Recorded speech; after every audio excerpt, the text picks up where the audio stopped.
ആഗോള അയ്യപ്പ സംഗമത്തിന് ഇനി ഒരു നാൾ മാത്രം. മറ്റന്നാൾ രാവിലെ 10:00-ക്ക് പമ്പാതീരത്തെ പ്രത്യേക വേദിയിൽ മുഖ്യമന്ത്രി പിണറായി വിജയൻ ഉദ്ഘാടനം ചെയ്യും.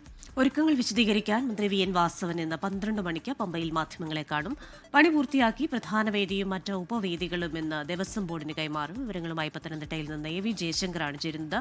Jaishankar, good morning. മുൻപ് തന്നെ എങ്ങനെയായിരിക്കും ഈ വേദികൾ സജ്ജീകരിക്കുക, എന്തൊക്കെ തരത്തിലുള്ള ക്രമീകരണങ്ങൾ അവിടെ നടത്തിയിട്ടുണ്ടെന്നൊക്കെ ജയശങ്കർ റിപ്പോർട്ട് ചെയ്തിരുന്നു.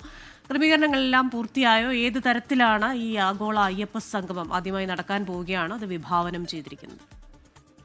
Good morning Christina, Unmesh. ആഗോള അയ്യപ്പ സംഘവുമായി ബന്ധപ്പെട്ട ഒരുക്കങ്ങൾ പമ്പയിൽ അതിവേഗം പുരോഗമിക്കുകയാണ്. ഇന്ന് മന്ത്രി വി എൻ വാസവൻ 12 മണിയോടുകൂടി മാധ്യമങ്ങളെ കണ്ട് പരിപാടികളുടെ വിശദാംശങ്ങൾ അറിയിക്കും. ഒപ്പം തന്നെ ദേവസ്വം ബോർഡ് പ്രസിഡന്റ് ഉൾപ്പെടെയുള്ള എല്ലാ ഉന്നത ഉദ്യോഗസ്ഥരും പമ്പയിൽ ഇന്നലെ മുതൽ തന്നെ താമസിച്ച് കാര്യങ്ങൾ വിലയിരുത്തുന്നുണ്ട്.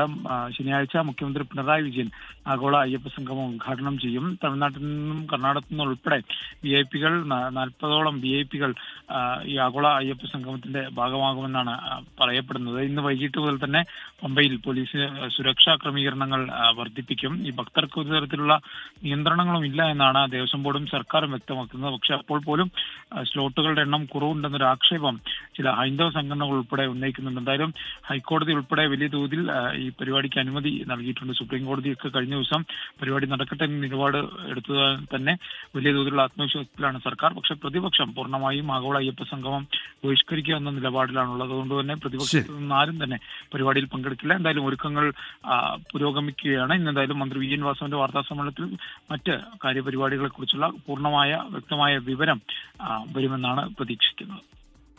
എ വി ജയശങ്കറാണ് പത്തനംതിട്ടയിൽ നിന്ന് വിവരങ്ങൾ നൽകിയത്. ലോകത്തെവിടെയായാലും ഏത് സമയത്തും 24 വാർത്തകളും ഓഗ്മെന്റഡ് റിയാലിറ്റി പാക്കേജുകളും എക്സ്പ്ലെയിനറുകളും വിശദമായി കാണാൻ ഞങ്ങളുടെ YouTube ചാനൽ നിങ്ങൾക്ക് സബ്സ്ക്രൈബ് ചെയ്യാം.